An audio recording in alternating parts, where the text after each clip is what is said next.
Hello hi, कैसे हो आप सभी का आपका अपना यूट्यूब चैनल सैन मित्रा एकेडमी में एक बार फिर से हार्दिक स्वागत करता हूं। तो मेरे प्यारे दोस्तों, आपने मेरी 6 क्लासेज जो कि एचएससी टारगेट ग्रुप डी की जो 6 क्लासेज में ऑलरेडी डाल चुका हूं। आज हमारी एचएससी ग्रुप डी टारगेट की 7th क्लास चलने जा रही है। मैंने छठी 7वीं शताब्दी करवाई थी, मैंने 9वीं 10वीं शताब्दी करवाई थी और मैंने 12वीं शताब्दी करवाई थी, 13वीं और 14वीं शताब्दी मैंने करवाई थी और आज 15वीं शताब्दी भी चलने वाली है। तो आज हमारा किसके ऊपर टॉपिक चलेगा? आज सेद वंश के ऊपर टॉपिक चलेगा। देखो गुरुजी, अगर मैंने पहले वाली क्लास में मैंने क्या करवाया था, मैंने गुलाम वंश करवाया था। देखो क्या करवाया था, मैंने गुलाम वंश करवाया था। अगर पहले की बात करूँ तो गुलाम वंश है। गुलाम वंश जो कहाँ से कहाँ तक चला था गुरुजी? ये 1206 से लेकर 1200 ये 1900 तक चला था। यानी कि 1206 से लेकर 1290 तक क्या चला था, ये अपने गुलाम वंश चला था। ठीक है। पर उसके बाद में अगर दोबारा की बात करें, क्या उसके बाद कौन सा आता है? खिलजी वंश आता है। खिलजी वंश कौन सा वंश आता है? खिलजी वंश आता है। खिलजी वंश चला था। ये 1290 से लेकर ये 1320 तक हमारा क्या चला था? खिलजी वंश चला था। उसके बाद में हमारा क्या चला था? तुगलक वंश चला था। क्या चला था? तुगलक वंश। तुगलक वंश चला था 1320 से लेकर और 14 से 14 तक तुगलक वंश चला था। और आज हमारा क्या चलने वाला है? सैयद वंश। सैयद वंश चलने वाला है। और ये 14 से 14 तक से लेकर 1451 तक हमारा क्या चलने वाला है? सैयद वंश चलने वाला है। तो पहली क्लास में मैंने ये पढ़ाया था, सेकंड वाले में ये, थर्ड वाले में ये, फोर्थ वाले में ये, यानी कि तीसरी क्लास से मैंने स्टार्ट कर दिया था वंश पढ़ाने योग्य। और उसी के बीच में जो हरियाणा के रिलेटेड जो क्वेश्चन है वे भी मैं वीडियो के माध्यम से आपके करवाता हूं। तो अब आज हमारा सैयद वंश है, तो मां सरस्वती का नाम लेकर हम आज ये क्लास स्टार्ट करने जा रहे हैं। तो सैयद वंश की पहली बात यह है कि सैयद वंश का जो पहला राजा था वो कौन सा था? खिज्र खां था। देखो एक खिज्र खां था, इसको मिटा देता हूं, इसको पहले वालों को। खिज्र खां था। सैयद वंश का जो प्रथम राजा था कौन सा था? खिज्र खां। देखो खिज्र खां 1414 से लेकर 1421 तक खिज्र खां कौन सा राजा था? खिज्र खां। खिज्र खां राजा हुआ करता था। अब देखो गुरुजी, हम इसके बारे में क्या बताएंगे कि हरियाणा में, यानी कि हरियाणा में से रिलेटेड क्या क्या है, हरियाणा में खिज्र खां से रिलेटेड क्या क्या क्वेश्चन में आ सकता है। अगर गुरुजी हम ये बात करेंगे खिज्र खां का मकबरा, यानी कि इसका मकबरा कहाँ है? खिज्र खां का जो मकबरा ये कहाँ है? ये सोनीपत में है। खिज्र खां का मकबरा क्या है? सोनीपत में है। सोनीपत में है। ठीक है। इसकी एक उपाधि दे दी गई थी। कौन सी दे दी गई थी उपाधि? इसको एक उपाधि दे दी गई थी, रियात ए आला। रियात ए आला, यानी कि रियात ए आला की उपाधि इसको दे दी गई थी। और एक स्वामी भगत भी था। कौन? स्वामी भगत, इसको स्वामी भगत भी कहते हैं। ये रियात ए अल्लाह ये दिख रहा होगा ना, यानी कि रियात अल्लाह, यानी कि रियात ए अल्लाह है। ये दिख रहा है कि नहीं दिख रहा? रियात ए अल्लाह दिख रहा है। तो यानी कि उपाध्याय रियात ए अल्लाह है, स्वामी भगत इसको कहते हैं। अब इसका शासनकाल मैंने बता दिया कि 1414 से लेकर 1421 तक था। एक 1421 तक था। सैयद वंश का, यानी कि सैयद वंश का सेनापति कौन था? एक अगर बता दूं, जो खिज्र खां का जो मकबरा है वो सोनीपत में है। और ये उपाधि रियात अल्लाह की दी गई थी, स्वामी भगत इसको कहते हैं। एक ये जो सैयद वंश के अनुयायी सिंह के अनुयायी था। किसका अनुयायी था? सिंह के अनुयायी था। जो सैयद वंश था, सैयद वंश, ये सिया के, इंपोर्टेंट कर लेना इसको, सिया के अनुयायी था। क्या था? अनुयायी था। यानी कि जो सैयद वंश है ये सिया के क्या था? अनुयायी था। और इसके बारे में क्या बताएंगे कि सैयद वंश सिंह की अनुयायी था, बिल्कुल राइट है। तो आगे वाले में क्या पढ़ाएंगे? एक था तैमूरलंग, मैंने कल क्या पढ़ाया था? तैमूरलंग पढ़ाया था। देखो तैमूरलंग पढ़ाया था कि 1398 में, तैमूरलंग पढ़ाया था कि तैमूरलंग आक्रमण हुआ था 1398 में। कहाँ का हुआ था गुरुजी? सिरसा में हुआ था, सिरसा में हुआ था। और गुरुजी कहाँ पर हुआ था? फतेहाबाद में हुआ था, फतेहाबाद में हुआ था। और कहाँ हुआ था ये हिसार में हुआ था। यानी कि 1398 में एक तिमुरलंग आक्रमण हुआ था। यह तिमुरलंग आक्रमण हुआ था, तिमुरलंग आक्रमण, तिमुरलंग आक्रमण हुआ था। तिमुरलंग का सेनापति कौन हुआ करता था? ये खिज्र खां हुआ करता था। तिमुरलंग का सेनापति, इसका जो सेनापति है ना, तिमुरलंग का सेनापति, वो इसका नाम क्या था? ये खिज्र खां इसका सेनापति था। कौन था? खिज्र खां। ये खिज्र खां ही क्या इसका सेनापति हुआ करता था। तो मैंने क्या पढ़ाया है? खिज्र खां के बारे में पढ़ाया है, यानी कि हरियाणा से रिलेटेड जो क्वेश्चन है वे मैंने पढ़ाया है कि जो खिज्र खां का जो मकबरा है वे सोनीपत में है। स्वामी भगत इसको कहते हैं। रियात अल्लाह को इसको उपाधि दे दी गई थी।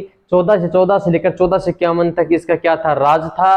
और ये खिज्र खां था, ये अपने जो सैयद वंश, जो ये तिमुरलंग है इसका सेनापति हुआ करता था। और जो सैयद वंश है ये सिया के क्या था? अनुयायी था। आगे देखते हैं, आगे किसका राज होता है? खिज्र खां के बाद किसका राज होता है? मुबारक का होता है, मुबारक शाह द्वितीय का। मुबारक शाह द्वितीय, मुबारक शाह द्वितीय होता है 1421 से लेकर 1434 तक मुबारक शाह द्वितीय होता है। यानी कि मुबारक शाह द्वितीय, यानी कि मुबारक शाह द्वितीय का शासन होता है। ठीक है। एक मोहम्मद शाह चतुर्थ का होता है, एक मोहम्मद शाह चतुर्थ का होता है 1434 से लेकर 1445 तक। मोहम्मद शाह फोर्थ का, मोहम्मद शाह फोर्थ का होता है। ठीक है ना। इसको पूरी मैं मांड दो, इसको पूरी मैं मांड दो, फिर इसको दोबारा से मैं लिखता हूँ। मोहम्मद शाह है ये, मोहम्मद शाह है,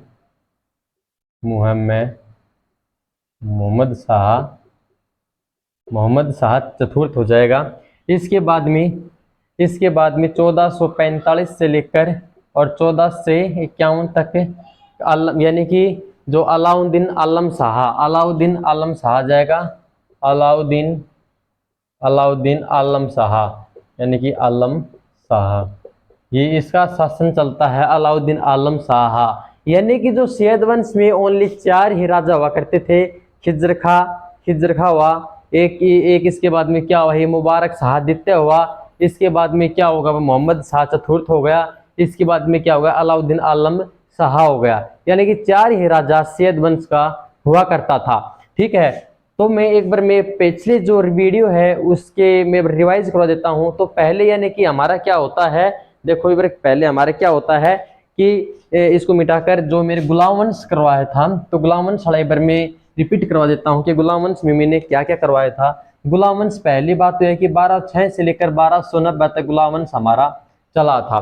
ठीक है। तो 1206 से लेकर 1210 तक किसका था? कुतुबुद्दीन ऐबक का था। आप यानी कि नोट कर लेना, मैं बोलता जा रहा हूँ, सिर्फ आप नोट करते जाना। कुतुबुद्दीन ऐबक का था। और ये इनकी इसको लिख दो, कुतुबुद्दीन ऐबक, कुतुबुद्दीन ऐबक का इसका शासन था। फिर अपना 10 से लेकर 11 तक किसका था? आराम शाह का था, यानी कि आराम शाह का था। और 11 से लेकर 36 तक किसका था? इल्तुतमिश का था, इल्तुतमिश का था। ठीक है, इल्तुतमिश का था। और 36 से लेकर 36 तक कुछ महीनों का रुकनुद्दीन फिरोज शाह का था, यानी कि रुकनुद्दीन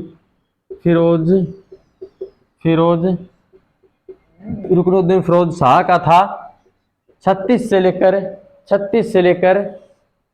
से लेकर जो ये जो साउंड आ रही है कि नहीं आ रही है हमारी प्रॉब्लम, यानी कि साउंड आ रही है आपके पास, यानी कि जो माइक सेट है कि नहीं है, साउंड आ रही है ना? ठीक है। 36 से लेकर 40 तक यानी कि रजिया सुल्तान का था, यानी कि रजिया सुल्तान का क्या था? इसका शासन था। और 40 से लेकर 42 तक किसका था? बहराम शाह का था, बहराम शाह का था। और 42 से लेकर 46 तक किसका था? अलाउद्दीन मसूद शाह का, यानी कि अलाउद्दीन मसूद शाह का था, अलाउद्दीन मसूद शाह का था। और 46 से लेकर 66 तक नसूरुद्दीन का था, नसूरुद्दीन का था, नसूरुद्दीन का था। और 66 से लेकर 86 तक हमारा किसका था, एक बलबन का था, बलबन का था। और 86 से लेकर 87 तक किसका था, के खुसरो का था, के खुसरो का शासन हुआ करता था। और 87 से लेकर अपना 90 तक किसका शासन था, के कुबाद का था, क्या था, के बाद का शासन था। और 90 से लेकर 90 तक किसका था, के मूर्स का था। 90 से लेकर 90 तक किसका था, के मूर्स का था। ये तो हमारा क्या है, गुलाम वंश के बारे में बताए थे, ठीक है, और गुलाम वंश के बारे में बताए थे। और यहाँ पर अगर आपकी वीडियो में दिख रहा है कि नहीं दिख रहा, यानी कि 90 वाली वीडियो ये नीचे वाले अगर लिखूंगा तो दिख रहा है कि नहीं दिख रहा है का दौर है। इसके बाद में ये था गुलाम वंश के बारे में था। इसके बाद क्या था, खिलजी वंश आता है। तो खिलजी वंश के बारे में यहाँ पर लिख देता हूँ, खिलजी वंश के बारे में, खिलजी वंश के बारे में यहाँ तक तो दिख रहा होगा ना, खिलजी वंश के बारे में अगर थोड़ा सा गौर करो तो यहाँ तक दिख रहा होगा थोड़ा बहुत।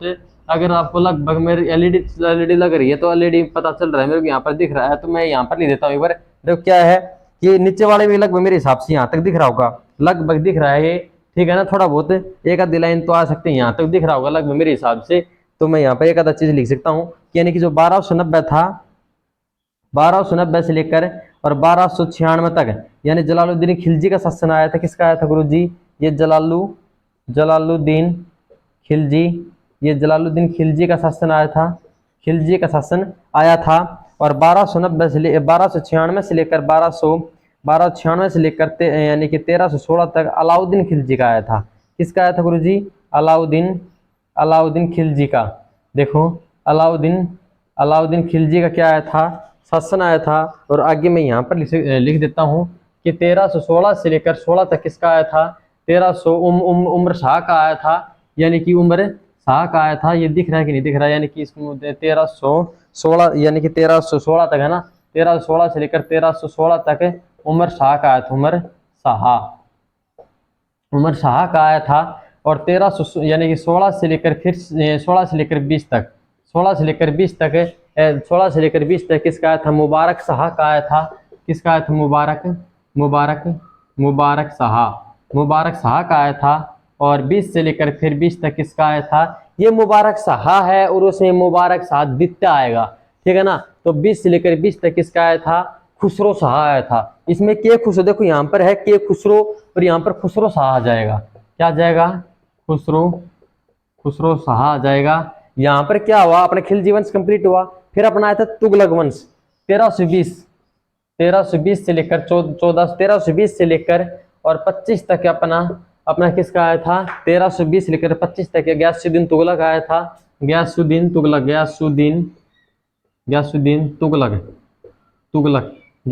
तुगलक आया था। मैं नीचे लिख देता हूँ, गयासुद्दीन तुगलक का आया था, यानी कि 1320 से 1325 गयासुद्दीन तुगलक आया था। और 25 से लेकर अपना 51 तक यानी कि 1325 से लेकर 51 तक मोहम्मद बिन तुगलक आया था, ठीक है, मोहम्मद बिन तुगलक, यानी कि मोहम्मद बिन तुगलक आया था। 51 से लेकर 88 तक किसका आया था, फिरोज शाह तुगलक आया था। किसका आया था भाई गुरुजी, फिरोज शाह तुगलक का आया था, फिरोज शाह तुगलक का आया था गुरुजी। और ये जो 88 से लेकर और 89 तक अपना एक का चला था, 88 से लेकर 89 तक किसका आया था, गयासुद्दीन तुगलक फर्स्ट लिख दो यहाँ पर, ठीक है। फिर यहाँ पर आया था गयासुद्दीन तुगलक द्वितीय, हम यहाँ पर द्वितीय लिखते हैं, ठीक है। गयासुद्दीन तुगलक द्वितीय आ जाएगा और मोहम्मद बिन तुगलक ही द्वितीय, यहाँ पर द्वितीय आएगा, ठीक है, यहाँ पर द्वितीय आ जाएगा।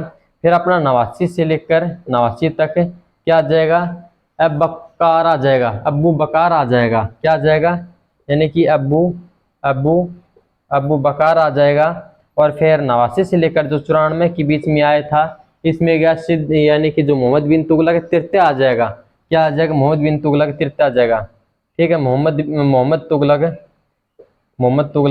तृतीय आ जाएगा, मोहम्मद तुगलक तृतीय आ जाएगा, ठीक है ना, मोहम्मद तुगलक तृतीय आ जाएगा। उसके बाद में 94 से लेकर 94 तक इसमें क्या आ जाएगा, 94 सिकंदर शाह आ जाएगा। सिकंदरा शाह पहला, यानी कि सिकंदरा शाह पहला, सिकंदरा शाह पहला आ जाएगा 94 से लेकर 94 तक। इसके बाद में एक 94 से लेकर 95 तक एक नसूरुद्दीन आ जाएगा। नसूरुद्दीन द्वितीय, यानी कि नसूरुद्दीन द्वितीय, नसूरुद्दीन द्वितीय आ जाएगा। नसूरुद्दीन द्वितीय, इसमें नसूरुद्दीन पहला, देखो यहाँ पर नसूरुद्दीन होगा, यहाँ पर ये नसूरुद्दीन है, यहाँ पर नसूरुद्दीन, यहाँ पर नसूरुद्दीन द्वितीय आ जाएगा। ठीक है, 94 से लेकर 95 तक आ जाएगा। ठीक है, 94-95 तक। अगर नहीं दिख रहा है तो मैं दोबारा से लिख देता हूँ, नसूरुद्दीन द्वितीय आ जाएगा यहाँ पर। ठीक है, अगर ये नहीं दिख रहा है तो यानी कि सिकंदरा शाह पहला है, ये सिकंदरा शाह पहला है, ये सिकंदर शाह पहला है। और ये मोहम्मद तुगलक तृतीय है ये। ठीक है, मोहम्मद तुगलक तृतीय है, ये सिकंदरा शाह पहला है और ये नसूरुद्दीन द्वितीय है। ठीक है, अगले क्वेश्चन क्या आता है, यानी कि 95 से लेकर 99 तक, 95 से लेकर 99 तक किसका आता है गुरुजी? 95 से लेकर 99 तक किसका आता है? ये आता है, यानी कि ये नसूरुद्दीन द्वितीय आ जाएगा। इसके बाद में आ जाएगा नसरत शाह आ जाएगा। क्या आ जाएगा? नसरत शाह आ जाएगा। नसरत शाह, ये नसरत शाह 95 से लेकर 99 तक नसरत शाह आ जाएगा। ठीक है, एक और आएगा कि नसूरुद्दीन द्वितीय, यानी कि इसको मिटाने, यानी कि यहाँ पर मैं लिख देता हूँ, यहाँ पर है कि नहीं है, चलो एक बार लिख देता हूँ। यहाँ पर शक्ल तो आ रही है ना, मेरी शक्ल आ रही है लगभग, ठीक है ना, शक्ल आ रही है, तो मैं यहाँ पर लिख देता हूँ थोड़ा सा। 95 से 99 तक मैंने करवाई थी, तो यहाँ पर है 99 से लेकर, यहाँ पर 99 से लेकर 95-99 करवाई, नसरत शाह कंप्लीट हो गया। अब ये 99 से लेकर जो ये 13 तक आएगा, यानी कि क्या आएगा, 14 से 13 तक आ जाएगा। 14, यानी कि 14 से 13 तक आ जाएगा। 14 से 13 तक ये इसी का दोबारा शासन आएगा। जो ये नसीरुद्दीन द्वितीय था ना, इसी का ही दोबारा शासन आ जाएगा। ठीक है, क्या आ जाएगा? इसी का ही दोबारा शासन आ जाएगा। ठीक है, अगर मैं नीचे लिख देता हूँ, थोड़ा सा समझ में नहीं आया तो, यानी कि जो 1399 से लेकर 1413 तक ये नसीरुद्दीन द्वितीय का है ये। ठीक है, नसीरुद्दीन द्वितीय का ही है, नसीरुद्दीन द्वितीय का आ जाएगा। ठीक है, ये लिख देता हूँ, ये नसीरुद्दीन द्वितीय का आ जाएगा। यानी कि डबल शासन कर रहा है ये, पहले शासन किया, फिर इसके बाद में 4 साल नसरत शाह ने किया था, उसके बाद में नसरत यानी कि जो नसीरुद्दीन द्वितीय उसने दोबारा इस सत्ता पर आया। ठीक है, फिर अपना क्या आया, 14 से 13 से 14 से 14 तक क्या दौलत शाह आया था, दौलत शाह आया। उसके बाद में फिर अपना क्या होता है, सैयद वंश चालू होता है 1451। फिर अपना 14 से 14 लेकर 1421 तक इसका खिज्र खां का आया था, यानी कि खिज्र खां का आया था। खिज्र खां के बाद 14 से 21 से लेकर 14 से 34 तक मुबारक शाह द्वितीय का आया था। ठीक है, फिर 14 से 34 से लेकर 1445 तक इसका आया था, मुबारक शाह द्वितीय आ जाएगा। और मुबारक शाह द्वितीय के बाद में हमारा जो अगला जो राजा है वो कौन सा है, जो मैंने थोड़ी देर पहले आपको बताया था। एक 1445 से लेकर 1451 तक कौन सा आ जाएगा, आलम शाह, यानी अलाउद्दीन आलम शाह, अलाउद्दीन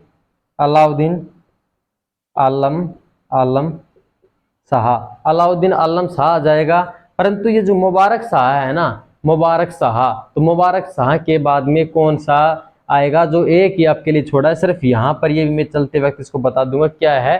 ठीक है, परंतु ये कितने मैंने बताए हैं, ये सभी राजाओं के नाम बताए हैं, सभी को शासन बताए हैं, यानी कि कौन सा शासन किस राजा ने कब तक किया है। ठीक है, आप कहोगे कि आपको इतना याद कैसे रहता है, तो याद रखने की कोई इसमें कोई बड़ी बात नहीं है। आप हर 2-4 मिनट इसको रिवाइज कर लिया करो दिन में, आपके दिमाग में ऐसे चिपक जाएंगे, ये कहीं पर भी हारने वाले नहीं हैं। ठीक है गुरुजी, तो ये हमने ये क्या करवाई है, राजाओं के नाम बताए हैं। ये 14वीं शताब्दी भी थी इसमें, इसी में 12वीं शताब्दी भी था, इसी में 15वीं शताब्दी भी था। ठीक है, तो मुबारक शाह, खिज्र शाह हो गया, मुबारक शाह हो गया। तो इसके बाद में एक राजा है जो 1434 से लेकर 1445 तक, 1434 से 1445 तक इसने राज्य किया। वे कौन सा राजा है, आप इसका कमेंट बॉक्स में बताओगे या फिर मुझे ही इसका आंसर देना पड़ेगा। तो बताइए जल्दी से, इसमें कौन सा आ जाएगा, कौन सा आएगा इसमें, बताइए दिखा, या फिर ये आएगा या फिर चतुर्थ वाला कुछ आएगा, बताना। दिखा यानी कि फोर्थ वाला आएगा, ये भी मैंने आंसर आपको बता दिया थोड़ा सा, यानी कि फोर्थ वाला आएगा, लास्ट में फोर्थ जरूर लिखा आएगा। क्यों आएगा फोर्थ लिखा, क्यों आएगा? क्योंकि मैंने एक चीज आपको बताई थी और वो आपने नोट नहीं की। आपने क्यों नोट नहीं की ये मैं क्या बताऊं। देखो आपने यहाँ पर एक चीज आपको दिख रही होगी, यहाँ पर या फिर यहाँ पर मोहम्मद बिन तुगलक आपने फर्स्ट वाला ये सेकंड वाला दिख रहा होगा, और तृतीय वाला मैंने यहाँ पर दिख रहा होगा, तो चतुर्थ वाला यहाँ पर आएगा। ठीक है, मोहम्मद शाह तृतीय, यानी कि मोहम्मद शाह तृतीय वहां है तो मोहम्मद शाह चतुर्थ वहां आ जाएगा। ठीक है, इसलिए मैंने क्या कहा था कि चतुर्थ ऑप्शन आएगा, और चतुर्थ आप देख लेना क्या आ जाएगा, मोहम्मद शाह चतुर्थ ये है। यानी कि आप कृपया करके इसको एक या दिन में एक दो बार इसको क्या किया करो, रिवाइज किया करो। मैं हर वीडियो के माध्यम से आपको जितने भी जो वंश है और जितने भी जो राजाओं ने जो राज किए हैं वे बताऊंगा। फिर उसके बाद में क्या करना है, एक राजा को पकड़ूंगा और उसके जितने भी जो उन्होंने अपने कर्म किए हैं, अपने जो जीवन लाइफ में किए हैं, वे आपके सामने प्रस्तुत करूंगा। फिर इन सभी को क्या करूंगा, कंबाइंड करूंगा। आपकी हिस्ट्री क्या हो जाएगी, बिल्कुल स्ट्रॉन्ग हो जाएगी। आपको किसी भी बात की कोई टेंशन नहीं लेनी है, आपको सिर्फ मेरे साथ रहना है, तो किसी भी बात की कोई टेंशन नहीं है। आप सिर्फ फ्री माइंड होकर, यानी कि मेरा फार्मूला फिर वही कहता है कि एक हाथ में कलम और दूसरे हाथ में रजिस्टर कॉपी होनी चाहिए, और सामने क्या होना चाहिए, मोबाइल होना चाहिए। आपको किसी की बात की यानी कोई भी टेंशन नहीं लेनी। साइड में कोई भी शोर शराबा आते हो, यानी कि आप शांत स्वभाव में बैठ कर जब आपको पढ़ाई करना है। और इस वीडियो को क्या करना है, लाइक करना है अगर आपको पसंद आए तो। ठीक है, और अपने दोस्तों के पास शेयर जरूर किया करो, और उस दोस्तों के पास जरूर शेयर जरूर किया करो जो अभी जो प्लस टू पास करके अभी जो बच्चे आए हैं ना, उनके पास ये जो वीडियो है ये शेयर जरूर किया करो। जिन लोगों का अभी तक उनको ऐसे मालूम नहीं है कि आने वाला जो ग्रुप डी जो एग्जाम है जो नवंबर दिसंबर में होगा, उनको जो सिलेबस में क्या क्या मिलने वाला है, क्या क्या नहीं मिलने वाला है, तो इस वीडियो के माध्यम से उन लोगों को कुछ मदद मिल सके। ठीक है, यानी कि उसको कुछ मदद मिल सके। ठीक है, कुछ जरूरतमंद बच्चे ऐसे होते हैं जो कि कोचिंग जाने के लिए उनके पास कोई पैसे वगैरह नहीं होते हैं, तो हमारी वीडियो को लोगों के पास जरूर से जरूर सेंड किया करो। ठीक है, तो आज के लिए इतना ही, अगली वीडियो में फिर मिलते हैं। जय हिंद, जय भारत।